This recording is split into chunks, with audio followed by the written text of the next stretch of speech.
మీరు ఎప్పుడైనా దేవుని మాటను ఎంపిక చేసుకుని కొన్ని భాగాలనే పాటించారా?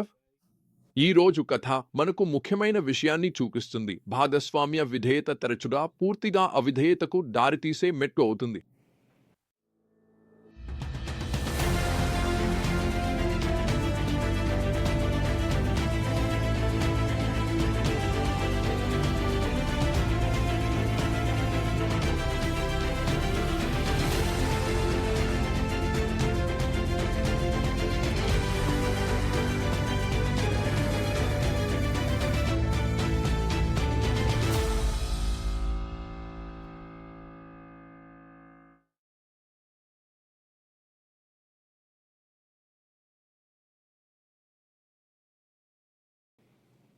ఈ హృదయం మనకు ఆలోచింపజేసే నిజాన్ని వెల్లడిస్తుంది. మన ఆధ్యాత్మిక ప్రయాణాన్ని ఎలా ప్రారంభించామన్నది కాదు, కాలక్రమంలో దేవునికి ఎంత నడిచామో, ఎంత లొంగిపోయామన్నదే ముఖ్యమైనది.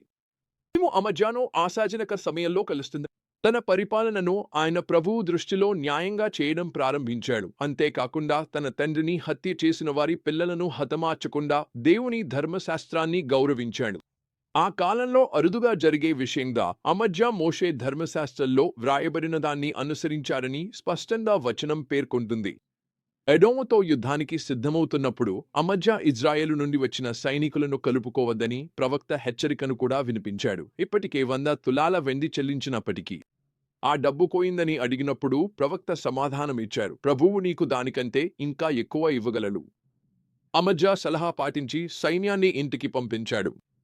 దేవుడు అతని విధేయతను గొప్ప విజయంతో గౌరవించాడు. ఎడోపై తర్వాత ఒక విషాదకర సంఘటన జరుగుతుంది. అమజ్జా ఓడిపోయిన ప్రజల దేవతలను తీసుకొచ్చి ఆరాధించటం ప్రారంభిస్తాడు. ఒక ప్రవక్త అతన్ని ఎదుర్కొని, నీ చేతిలో ఓడిపోయిన ప్రజలను రక్షించలేని వారి దేవతలను ఎందుకు అడుగుతున్నావు అని అడిగాడు. అమజ్జా అహంకారపూరిత సమాధానం ఎంత బిగజారాడో చూపిస్తుంది. మేము నిన్ను రాజుకు సలహాదారునిగా నియమించామా? ఆపు. ఎందుకు కొట్టబడాలి?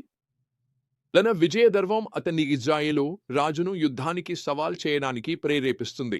ఇజ్రాయేలు రాజు ఒక తురుపు మొక్క దేవదారు కుటుంబంలో పెళ్లి చేసుకోవాలని ప్రయత్నించినట్లు ఉపమానంగా హెచ్చరిస్తాడు. కాని అమజ్జా వినడు. ఫలితం, యెరూషలేము గోడలు కూలిపోతాయి, దాని ధన సంపదను తీసుకుపోతారు.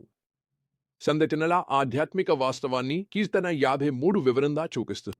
మూర్ఖుడు తన హృదయంలో దేవుడు లేడు అని అంటాడు. ఇది అర్థం.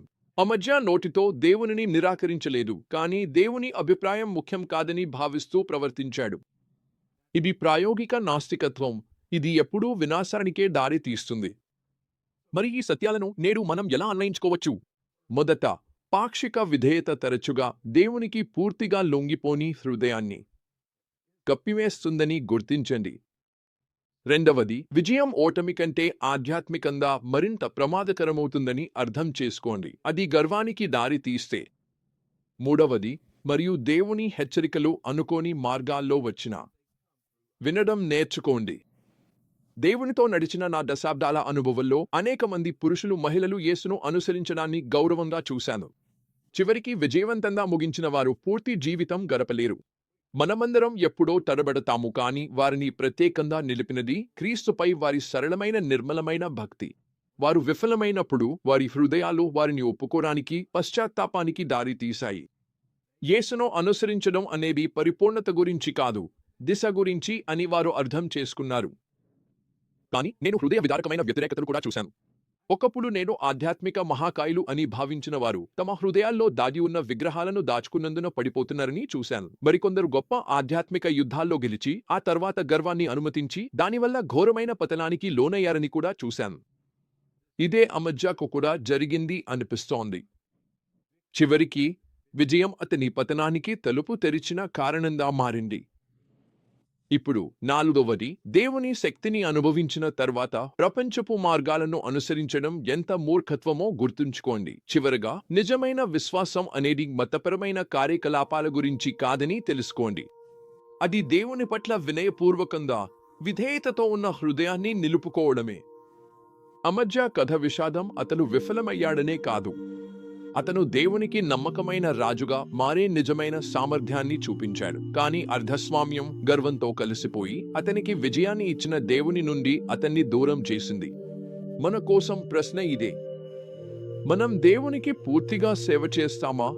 లేక చివరికి దేవునికి మనకు సంతృప్తి కలిగించని రాజీపడిన విశ్వాసాన్ని కొనసాగించాలనుకుంటామా?